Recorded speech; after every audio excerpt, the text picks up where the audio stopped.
What is going on, everybody? We are back in the Viper again today. It's not the greatest weather due to all the fires going on out here in California, but still, it's going to be a good day because taking the Viper out for a drive and just mix things up a bit. And of course, while I'm out taking the Viper out, I figured let's go ahead and get some Viper related content for you guys, and just give you ballpark on the weather conditions due to the fires. The where I'm at in California isn't too bad. I mean, don't get me wrong, the air quality index is still in like the 150 range, which is definitely on the unhealthy scale. But unlike the Bay Area, which is north of 300 on the air quality index and has orange skies and you can barely see the sun, out here in the foothills where I'm at, it just looks like a dirty fog. And depending on the time of day and where the winds are blowing, where we're at, it sometimes you can smell the smoke and ash, but other times, no, it doesn't. The smell isn't there, so we're fortunate in that regards. Hopefully they can get these fires under control soon, and we'll see how it goes. The closest fire that's to us right now, I think, is about a couple hours south of us, and that's that creek fire down in east of Fresno. So luckily so far we're staying safe and staying clear of all the fires. But let's get back on today's topic, talking about Vipers, and talk about the top 5 things that I love about my Dodge Viper. So number 5 on the list has to be the fact that it only comes with a manual transmission. There's so many other cars out there like the Corvette, they could get either or, the automatic or a manual. And for me, a true sports car definitely needs to have a manual transmission. As you know, if you've watched my video on why I prefer manual transmissions, the fact that it just gives you a better driving experience is the biggest factor for me. And the fact that Dodge kept true to that with the Viper from all of its years of production, from 92 all the way to 2017, it only had the 6-speed manual, and I love that about the car. All right, number 4 on the list has to be the V10 engine. This engine design, if you're having a supercar, yeah, you can do it with a V8 or nowadays even a V6, as we've seen this last week with the MC20 reveal, and the Ford GT. Both of them have twin turbo V6s and making crazy power, more power than my Viper makes. But for me, a true supercar, having a V10, that's the way to go.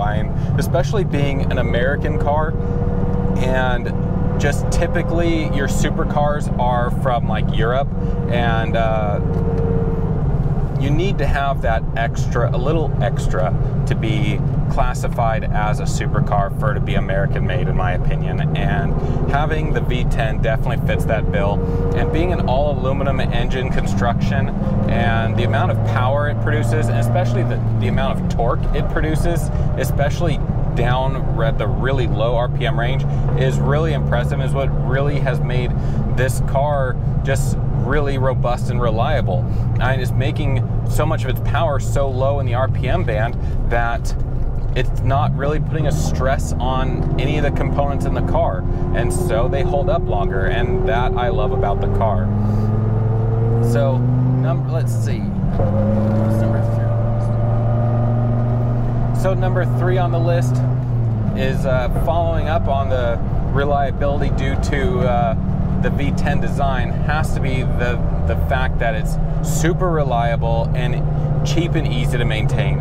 I'm sure there are some parts that are going to cost you more on this than your Honda Civic or even your Dodge Neon or whatever, but overall, your maintenance on this Viper hasn't been that bad. I've been a Viper owner since 2011, January of 2011, so coming up on 10 years of ownership, and put a combined 60,000 plus miles on my 2 Vipers, and they have been really rock solid cars, and they're super reliable. I look at my video I did a few months ago on whether or not Vipers are reliable. You know that the Viper has been a great car, and parts haven't been that expensive to fix. The most expensive repair bill on this car was probably simply the radiator, having that record, other than tires. I mean, tires are definitely the most expensive part that I've seen, but you don't have like belt services like you do on your 80s and 90s Ferraris that cost thousands of dollars and have to be done every so many years, not miles,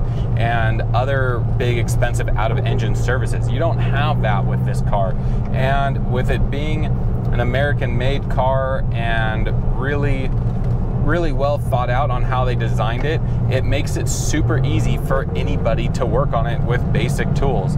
I'm sure there are certain things that you're going to need specialized tools for to do work on, but overall it's pretty easy to work on, and you can do it yourself with not too much trouble, and that I love.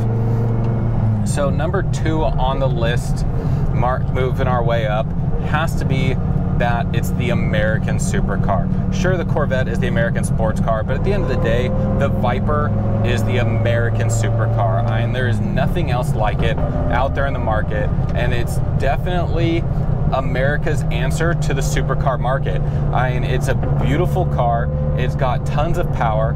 It performs insanely well. I mean, even up to the latest models, the Gen 5 ACRs, we're setting track records. So it's not just fast in a straight line. The cars go around a road course just fine. I mean, this generation Viper, when they were racing in Le Mans stuff, they were really killing it out there, and at one point they were dominating so much that the other manufacturers are like, can you slow it down a bit? We can't keep up. And so having that kind of a situation is pretty cool. Now, of course, eventually the other manufacturers, especially Chevrolet, caught up on their racing development, but that was after Viper stopped racing in the American Le Mans series.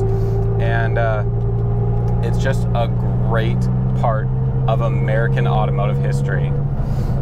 So number 1, marching our way all the way up to the top of the list, the number 1 thing of this Viper that I love has to be the timeless design.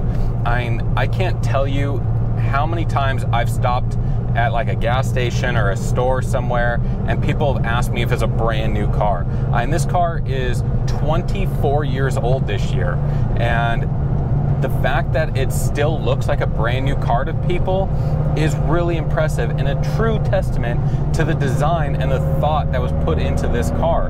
And of course, the styling has the iconic throwback to the race cars of the 60s, like the 250 GTO and the Shelby Daytona Coupe, which are also 2 timeless design iconic cars. And to be put in that same kind of a category is really special, and it's really what I love about this car. And I just never tire of looking at it. There'll be times when I'll just go in the garage just to look at the Viper because it's such a beautiful car and I love it so much. So those are my top 5 things that I love about my Dodge Viper. And if you guys have Vipers out there as well, if experience with them, what do you guys love about the Vipers and what makes you choose your Viper over other cars? Go ahead and put those in the comment section down below. I definitely read all of your comments, as you well know, and take time to respond, so I'm definitely interested in what you guys have to say. And if you like today's video, go ahead and give us a thumbs up, hit that like button, help us out with that YouTube algorithm. That way we get the video shared out amongst more people. And as always, if you want to be kept up to date of all my future videos in that I upload, don't forget to smash that subscribe button down below and ring the notification bell as well. So that way YouTube will keep you up to date of all the videos that I do in the future. And as always, guys, I will see you the next video.